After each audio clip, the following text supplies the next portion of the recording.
One thing that folks love to do in marketing ops is assign characters or like symbols to their job profiles.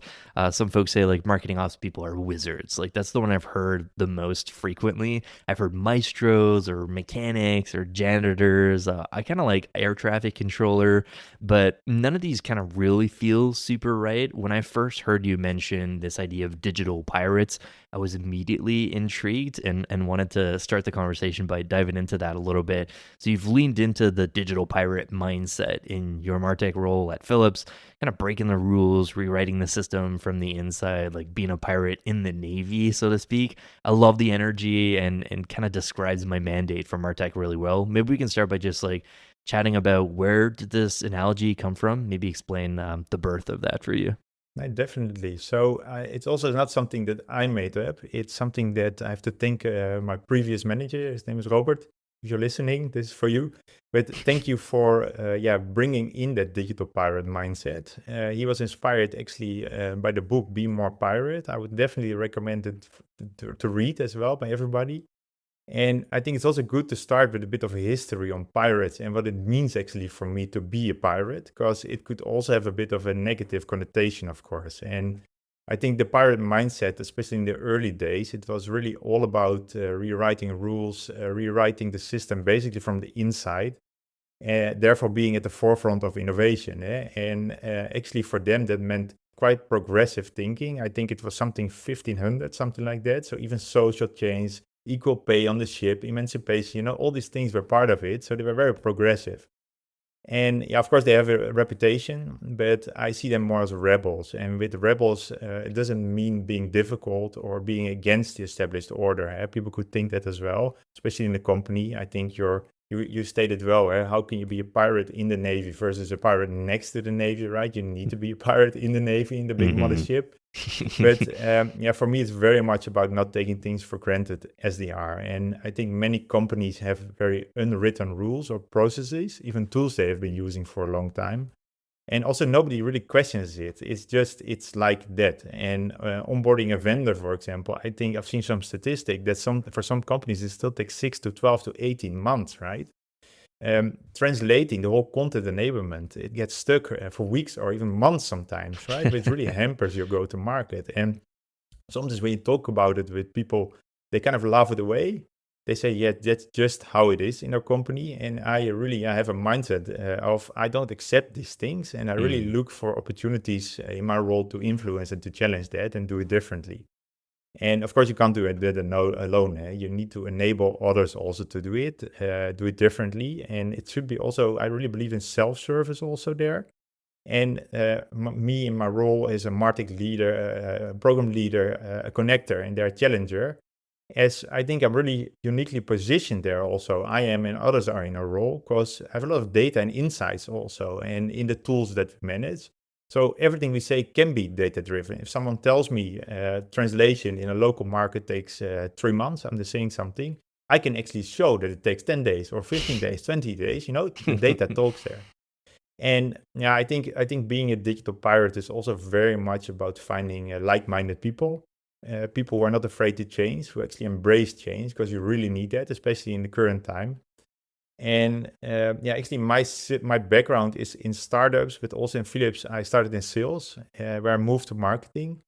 And I think also something around sales, and I've heard it in your podcast before, you need to be entrepreneurial, but it's very much about the customer. It's a tough job also. Sometimes I think, especially in bigger orgs, in conversations that we have, we tend to lose also the customer in some of our conversations. And yeah, like I said, the world is changing. Customers ask for a different approach and experience than before, and really at a faster rate. And where marketing, I think, before was really about education more, or self-promotion, I mean, then more about education. And I think we now go really into, yeah, how can you be authentic and authenticity in this whole AI world? So yeah, it's also kind of a next marketing 3.0 that's starting. And I think that's where the pirate code comes in very well, is to Mm. challenge that status quo, innovate at the margins of what is accepted or golden rules in your business, break free for part of the central governance to Mm. such an idea that their rules become really mainstream. And I think it's also about re-educating kind of the established systems and people also, because in general, leadership has been around for a longer time. So they're also used to different setup, different ways of working, etc. So take them along, and they really appreciate it also. So it's almost like mutiny as a movement, but in smaller controlled steps. And of course, only where it makes sense and where you can. We as Philips, especially at my current role, we work really in a highly regulated environment also, an industry. And I live by these rules, made them my own. I want my team also to really understand them and live by them. And we are very close, actually, as part of our role as Martech, you're close to many teams. Also the quality, regulatory, legal compliance team. And you can't go wrong there, really, because it will bite you.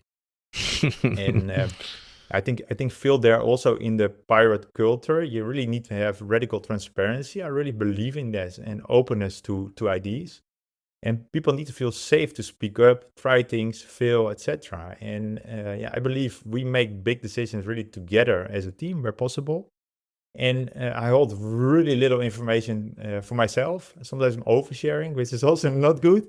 But I try to share as much with the team as I can. And I think that's also pirate culture. And of course, I'm the captain of the Martech ship, together with a great colleague who's also co-heading kind of this team. And there's space to bringing ideas, make decisions, etc. And in the end, I hope always, and that's how I approach a job also, that the team can stand on their own feet. And I'm not needed anymore in a way, in the day-to-day. So I can focus on other things, maybe more strategic things. You will always find a new role opportunity, I think, with the background that we have. And one more thing I would like to add there, that I think something that's really overlooked in technology in the field that we work in is storytelling, and doing really good storytelling. And I think due to maybe the background or the nature of who we are from interest in technology platforms, data, we are not the best storytellers, though we call ourselves marketers, right? But maybe we're not the best storytellers. But if you want others to join you, right? And technology, I think, is sometimes seen also as kind of boring still, or difficult to some. You really need to embrace it. And it's really exciting, I think, also, technology. And I'm happy also to see with the rise of AI, self-service, etc., like I mentioned before, it actually gets less and less techy for a lot of people who work day to day with these tools. So, I really think it's a mindset, it's a way of doing. And translating that to Philips also, to make it a bit more practical. Philips is a 20 billion almost turnover company. We have almost 80,000 employees, almost 3,000 marketeers. So of course, things don't move always as fast as you want them. And what we did as a team, digital programs and Martech team, is basically we set 3 pillars at the beginning of 2024, where we looked how much time do we actually spend on business enablement, how much time do we spend actually on internal operations, and how much time do we actually spend on education or enablement. And it was actually quite shocking that after some months, we saw that around 60-70% of all we did was spent on internal operations, so away from the customer, right? I think a great insight. And we've tried to change that also with data-driven, some ceremonies, etc. And I'm happy to see that it was quite successful, where we now spend around 60% actually on the business and with the business. And all that internal operations, sometimes very experienced product owners, they are not fit for certain jobs. You can just hire someone else to do it, Maybe you pay too much money even for a certain job, So it's also about making such a kind of choices. And we even rebranded our product owners to platform managers, where they're really kind of internal consultants, capability builders, technology challengers, I would call it, who help even in business case creation, strategic planning. They educate and enable and are really business partners and seen as business partners in their domains also. And of course, next to that, they also manage a platform or a system, the backlog. They work with IT, development teams, etc.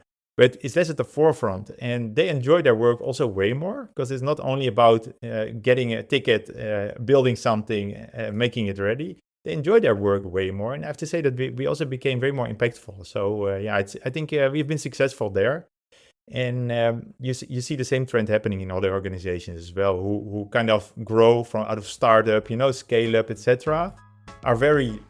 They made decisions in the past. They're very decentral. They want to centralize. They see that's also not working. For Philips, it's the same. We had a very big digital team, almost 200 people, where we also saw we needed to change because there was a huge marketing sales disconnect. Things took a long time to get through the pipes. Also, you had a very strong center of excellence kind of from a global perspective. But people on the local side, they didn't have enough knowledge, so something needed to change. And I see that often happening. That's when you get a bit to more local autonomy or kind of a federated model.